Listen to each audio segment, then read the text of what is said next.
Ang programang ito ay rated SPG. Striktong patnubay at gabay ng magulang ang kailangan. Maaaring may masiselang tema, lengguwahe, karahasan, sexual, horror o droga na hindi angkop sa mga bata. Walang tiwala si Dr. Carlos Benitez dito kay Annalyn kaya binigyan niya ito ng task para ito ay mapagtagumpayan kung saan makakapunta siya dito ng Japan. Dito na nga ay ikinagulat ni Annalyn na pagdating ni Pao Kwang. Dito na nagpakilala si Pao Kwang na may akala ni Annalyn na may sakit ito pero hindi pala, ay gagawin pala itong fail.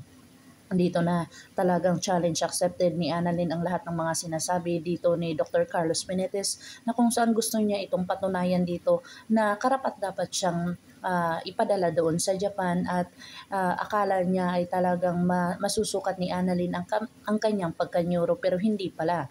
Ito pala ay test ni Dr. Carlos Benitez kung ibibigay ba sa kanya ang slot na iyon. Dito na naglakwat siya itong si Lynette at saka si Josa. Dito na nga ay talagang nag-usap sila tungkol kay sa asawa ni Josa kung saan tuwang-tuwa itong si Crawford. At talagang porsigido ito na si Lynette ay talagang masisiyahan si Crawford kahit ano ang mangyari dito kay Josa dahil lahat ay ginagawa ni Josa para sa kanya. Dito na nakita ni Lynette itong isang lalaki na kung saan may sugat ito at talagang naalala niya na ito pala ang nagpasok sa kanilang tahanan. Dito na nga kaya mabubuking itong si Dax o kung saan maamin na ng katotohanan itong si Dax dito sa mga pulis para ituro itong si Moira. Pakakabangan natin ang mga susunod pa na episode na ito, ang Ambot Kamay na Pangarap.